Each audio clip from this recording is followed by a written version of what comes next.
Hare Krishna, everyone. On behalf of the Ministry of Education series, Vaishnavi Voices, I am so excited today to share with you that I'm here with Manjari Gopika Devi, a bhakti practitioner in ISKCON Dallas, who's one of our leaders in the Bhagavatam classes that she offers and the deep study of Srila Prabhupada's books and Krishna conscious literature. So we're going to discuss with you her journey and what brought her to be so attached to this that she even teaches this to her child at home. And so thank you so much for joining, Manjari Gopika. We're so glad that you're here. Right, Krish, that was quite the introduction. I'm thoroughly unworthy of it, but thank you. Oh, you know, it's really rare to find somebody so attached to the scriptures as you are. Like you've gotten on our community thread, you like push it, you talk about it. There should be more of us at the classes. You post about it. Like it's clearly a very big part of your life. So tell us a little bit about your journey, in Krishna consciousness. I didn't think I asked you this, but how long have you been practicing, and what brought you to be so attached to Krishna conscious literature and the bhakti literature? I think I started reading Bhagavad Gita in 2012, and that was my introduction to Krishna consciousness. So I grew up Catholic, had a very nice religious upbringing. I went to Catholic school my whole life, grade school, high school. I went to Jesuit university. So that, religiosity, spirituality was a part of my life. But anyway, once I got older and I was living in New York City, I was always interested in what else was out there. I wasn't exposed to much other religions growing up. Anyway, long story short, I started practicing yoga because that seemed very cool and mystical. And because of practicing yoga asanas, I heard of Bhagavad Gita and I wanted to read Bhagavad Gita as it is. And so I bought it. And then, because I thought it was about yoga, but it is, but a different part of yoga, different kind of yoga, different path than I had expected. And so I tried reading it on my own, but the first chapter is all of these names. I mean, I had never even heard a Sanskrit name before that's not a yoga pose, so I couldn't pronounce them. I didn't know who these people were. So I Googled classes, Bhagavad Gita as his classes, and up popped up 26th Second Avenue. So I showed up with my Bhagavad Gita and I went there every Saturday for a couple of years. And that was my beginning of reading Krishna conscious literature, and I very quickly became very attached to Bhagavad Gita. I still feel a lot of gratitude when I think about Bhagavad Gita as it is. I used to carry it around with me in my purse actually for a couple of years, and the cover got all messed up. But you know, growing up Catholic, I knew God existed. I knew I wanted to have a relationship with God, but there wasn't this specificity in how to do that, or even who God is and what he looks like. And I found all of that in Bhagavad Gita as it is. Krishna talks about uh, how to build your relationship with him, what he wants you to do, how if you offer him a flower or a fruit, a leaf or water, he'll accept it. He just wants your love. And I couldn't believe when I had this in my hands that I'd gone my whole life not knowing that there was this whole guidebook to life that existed. Everything's in there. Everything's in there about the way the universe operates and the mistakes that we keep making, how anger can lead to terrible decisions. And so Bhagavad Gita as is totally blew my mind. And I'm so grateful to Srila Prabhupada. It's so first of all, but Gita Jayanti is just around the corner as you're talking about this. It's Hmm. so beautiful to hear the glorification Yeah. of Bhagavad Gita and that you started Bhagavad Gita the same place that Srila Prabhupada started Bhagavad Gita classes at 26 Second Avenue. Yeah. You're Isn't that you're amazing? and that visual of you with the Bhagavad Gita in your book, I love that. That's so cool. And to those who are our listeners here, it's rare to, you're young and you're white and you're like hip and cool and whatever. We have a lot of fun. She's one of my good friends as well. And she is like, in a sense, very lovingly, I feel like you're like our community Bhagavatam police. Like you want to make sure that Bhagavatam is prioritized or Krishna conscious scripture is prioritized and you in your loving way, like, hey, we need more people at classes, or let's listen to the classes. And she gives regular classes and in the morning Bhagavatam class. And so tell us about specifically how do you make the Bhagavatam class? Oh yeah, how did you start from learning Bhagavad Gita? Then how did you get into giving Bhagavatam class? What was that journey like? Well, first of all, I'm not an expert in Śrīmad Bhāgavatam at all. I just take it one purport at a time, one verse at a time.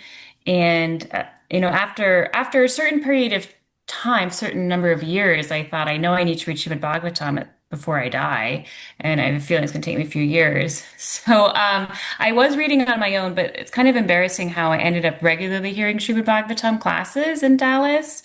I used to get up really early and work out, and at the time I was working out, my husband would be going to the temple with our daughter. And anyway, one time we got in an argument, and he said that I was, spending more time on bodily things than spiritual things, which I don't think it was correct, but around that it's true. I wasn't going to Bhagavatam class.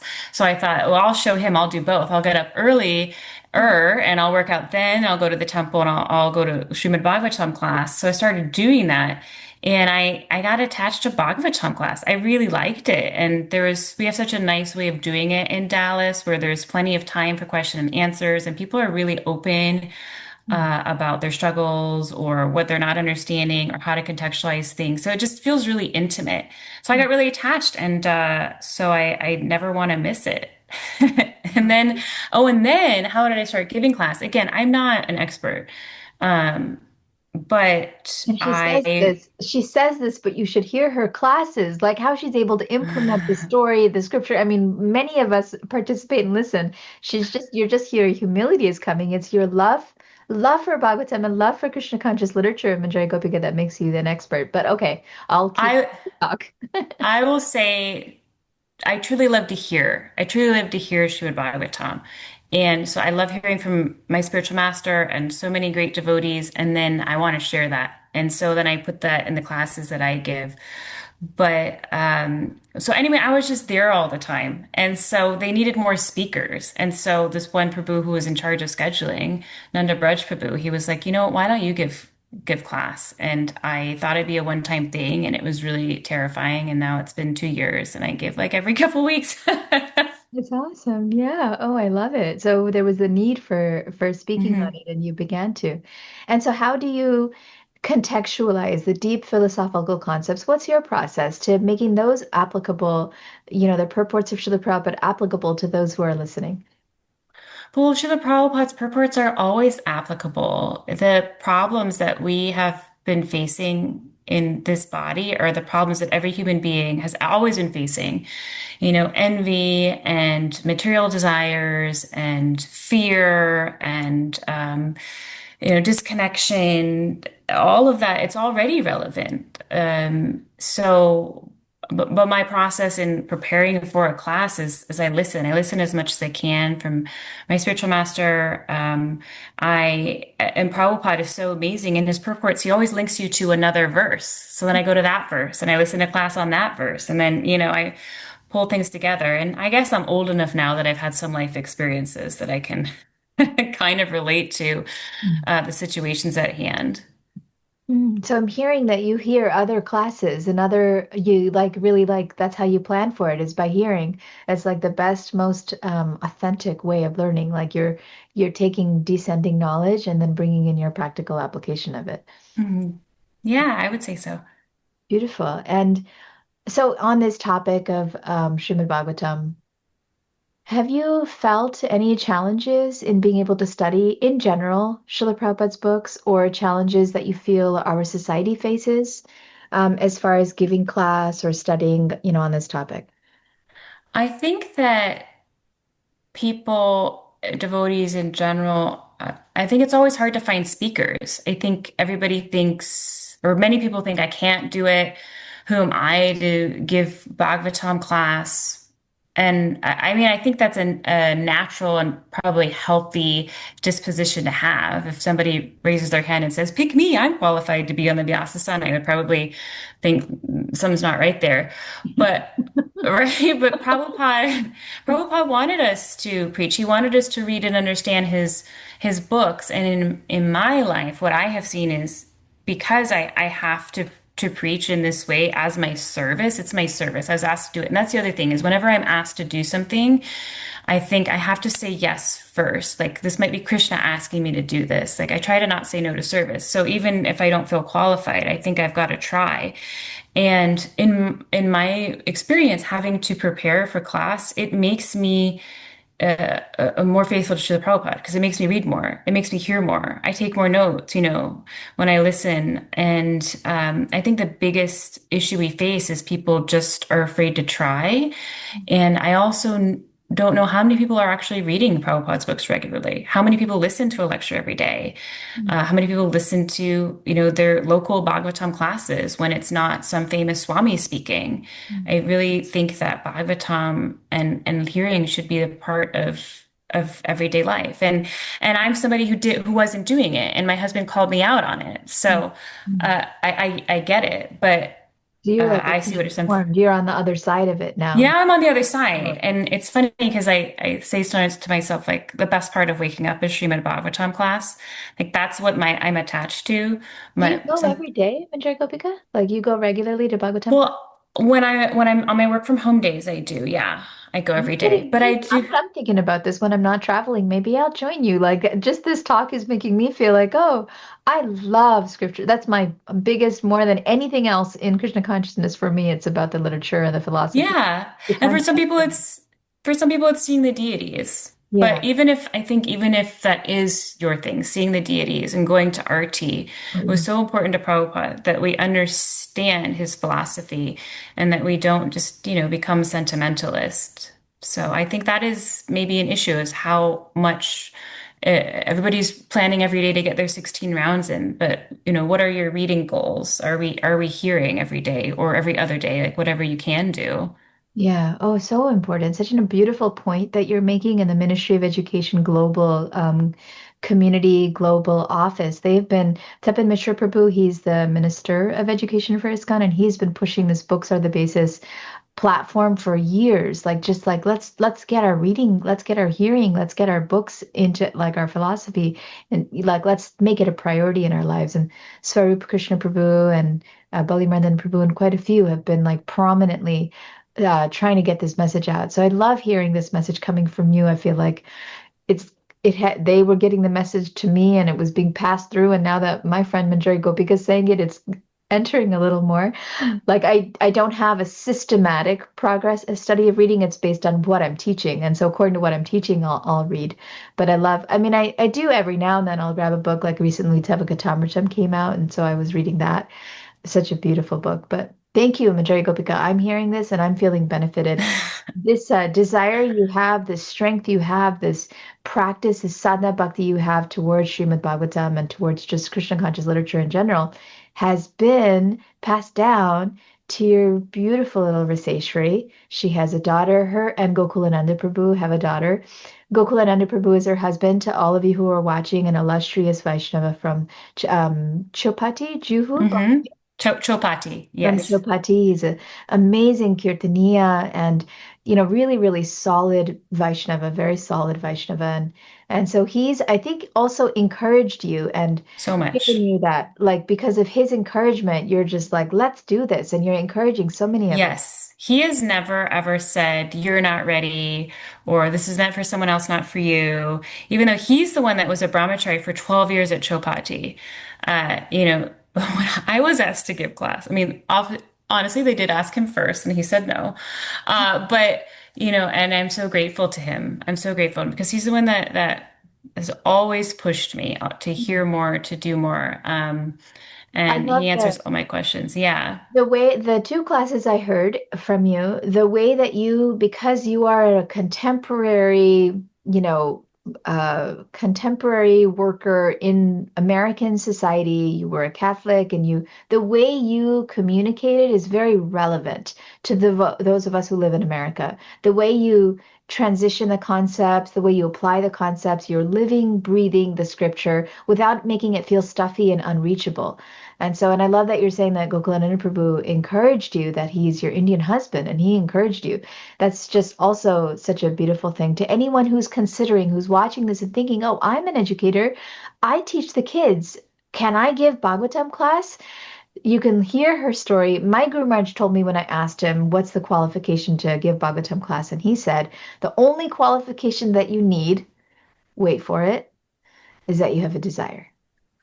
And I was like, oh, wow, really? And he's like, that you have the desire to give it means that Krishna has placed that desire, and that means that is needed. That desire is needed.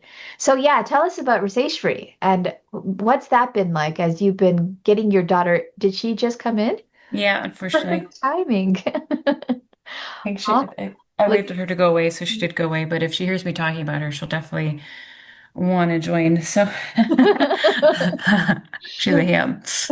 Uh, her interest, because that's one thing we all want is our kids to be like loving this, the literature, the stories, the concepts. We want them to embrace it, and so far she's young, and so far she's been loving it. So what's that process been like? well, we moved to Dallas so that she could attend the Gurukul, and you were her teacher, her most favorite teacher. And so I know she gets a lot of bhakti and Krishna consciousness at school and the practical application of bhakti.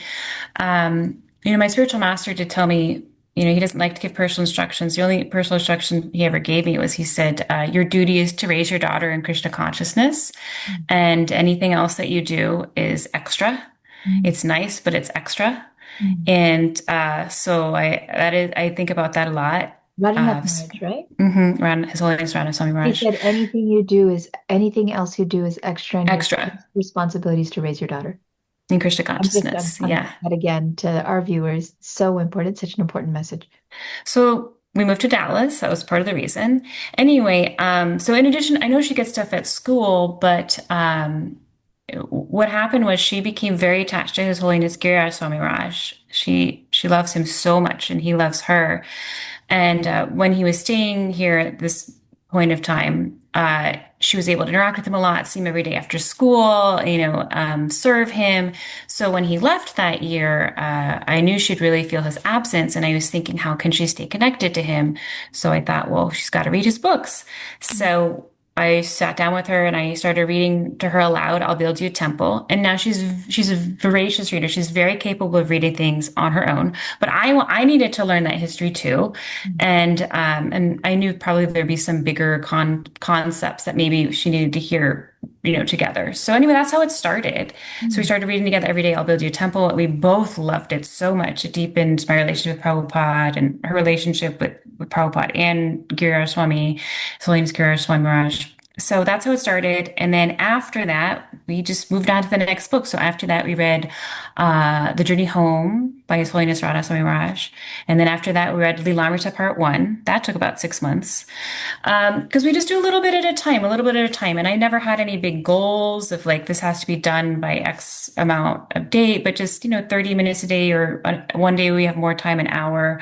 So now we're on Brihad Bhagavatam, we're at Part 2. Mm. And so it's been really great. And, I think a lot of people focus on shlokas and, the things that Krishna preaches himself, right? Bhagavad Gita and maybe Bhagavatam. And we do have like those kids' books that she reads on her own. But I think it's really special to, for one, kids to get attached to Prabhupada, and they love him immediately, by the way. It's like not hard work. But two, I realized there are all these adventures in Krishna consciousness, and that's what she's attracted to. I know you read to the kids at school, including her class, Indranuna Swami's book, Drums on the Amazon, and she would tell me about the Puranas, and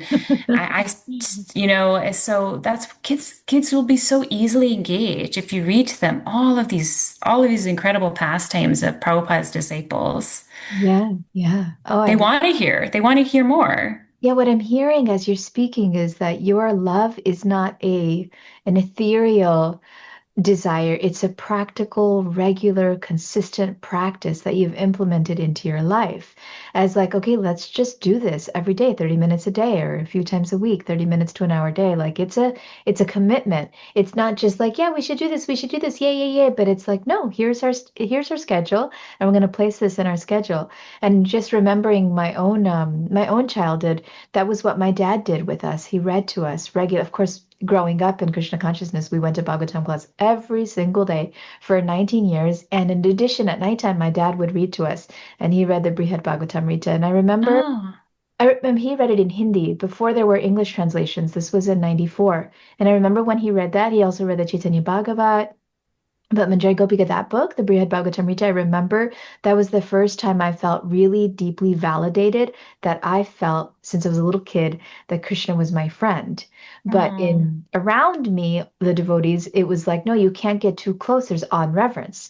That was mm, the mood was more of like, he's God, he's the Supreme Personality of Godhead. You can't get too close. You're not that advanced. It's Sahajiya. But when I read Brihad Bhagavatamrita, that part where Sanatana Goswami talks about Gopakumar goes to Vaikuntha Loka and Narayan and tries to hug him, and they say, stop, stop, stop. And then when he meets Krishna and actually gets that hug, he's like, I've landed, like, okay, this is it. That's my Swarup. I remember that. I'll never forget that day that I read that. And I was like, hallelujah. Like, there is another wow. devotee on the planet in our history that, okay, my desire to see Krishna as a friend is true and real and it makes sense. It's not just How me. old were you?